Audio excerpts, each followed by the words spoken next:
Herkese selamlar. Video ve kanalıma hoş geldiniz. Bugün sizlerle birlikte Fanat'ın markette gördüğüm bütün dadları almışım ve dedim bugün sizlerle birlikte bunu sınayım. Ümumiyyətlə ilk dəfə belə bir video çəkəcəm. Ümid siz bəyənərsiniz. Yorumlara yazın. Belə videoların davamı gəlsin.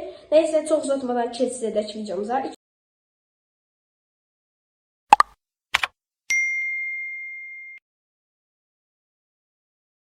Şöbədə psixologlar sizə göstərmək istəyirəm. Biri belə bir psixologdir. Biri belə bir psixologdir. Ən geçəsi hələ bu deyil. Biri belədir. Beləsi də var. Beləsi ən bəyəndiyim mənim budur. Sonra beləsi var. İkinci yerdə bəyəndiyim budur. İlk dəfə bu marketdə gördüm və dedim alım. Biri də ekranlı. Neyse bir dənə bunu düzüm, geri gələm. Neyse yeniden düzdüm, geri döndüm. İndi dadlarına baxaq. Gəlin şöbədə bunun dadına baxaq. Bir dənə bunu kadr arxasında tutulur. Atsınlar. Yəni atsaq. Neyse çok acayip. Bu arada arkada bir tane içimiz var. Onu videonun sonunda size göstereceğim. O da ilk dəfə dadını sınayıram. Düzdür görürsən. Belə bir şey gəlin baxaq dadına. Belə. Bu. Ben buna onda tezə baxın. Ben buna onda 9 veririm. Tam dadını istediğim kimi olmadı. Neyse bu kadr arkası. Gəlin bunun dadına baxaq. Bəyəndiyim. Bunu elə də bəyənmədim. Onda 9. Bunun dadına baxaq. Acılı, sevdiğim acılılar. Gəlin dadına baxaq.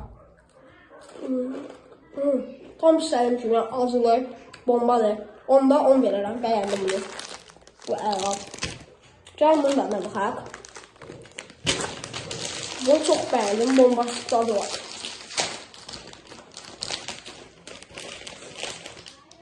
Bir də bunu verim dadına baxaq.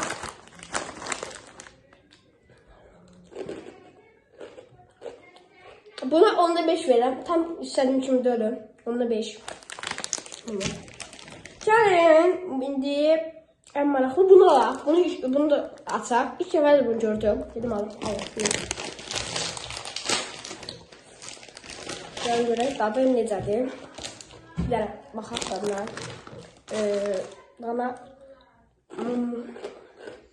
Mən bəyəndim dadı. Əla. Onda 10, buna da 10. Bu da ən qəşəng.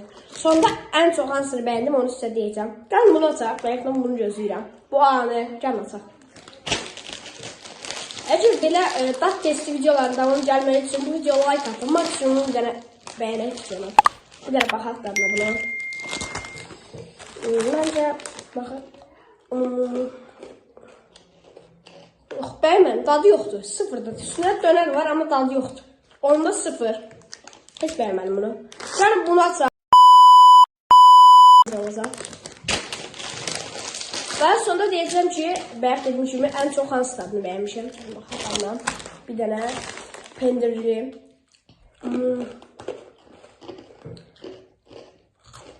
Dadına mən onda 8 verərəm. Elə açmadım mən. Mesela mən pendirli cipsi ilə suxariklə heç bəyənmirəm. Onda 8. Bir dənə bunun dadına baxaq. İlk dəfə də bunu da gördüm. Bu arada da hamısı 9 dənədir. Ben bunları gördüm. Gələn dəfə istəsəz Crix dadına baxaraq. Maksimum bəyənim. Əgər maksimum bəyən gəlsə cipsində. Aha. Bu da pendirli kimidir. Bunun da dadı yoxdur. Buna onda elə bu da da buna onda 0. Dadları yoxdur. Bəzilərinin üstündə nəsə var amma dadları yəni 0'dır. Gəlin buna baxaq. Sonda buna baxacağıq. Baxaq bundan. Görək dadı necədir. Siz də bu vaxtda videoya like atın. Gəlin baxaq dadına.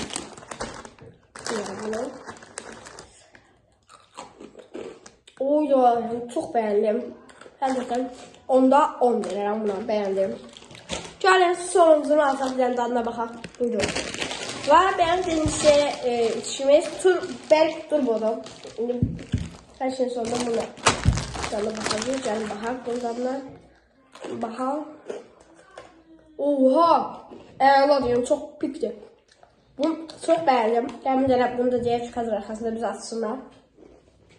Bu aynı piki deyəm, çox bəyəndim bunu. İndi sizə deyəcəm ən çox hansını bəyənmişəm. Bir də. Gəlin indi bunu damla baxaq. Əla, yəni bunu çox bəyəndim. İndi mən sizə deyirəm, ən bəyəndiyim suxarik hansıdır? Ən bəyəndiyim suxarik. İlk növbədə bu. İkinci növbədə isə bir dərə göstərim. İkinci növbədə bəyəndiyim budur. İkinci növbədə budur. Başqalarını elə də tam bəyənmədim. Ona görə mən sizə bunları tövsiyə edirəm. Bunları alın. Ümid edirəm videonu bəyəndiniz. Video like atıp kanala abunə olmağı unutmayın ki, belə videoları qaçırmarsınız, görsəniz. Gələn videolarda özünüzə yaxşı baxın.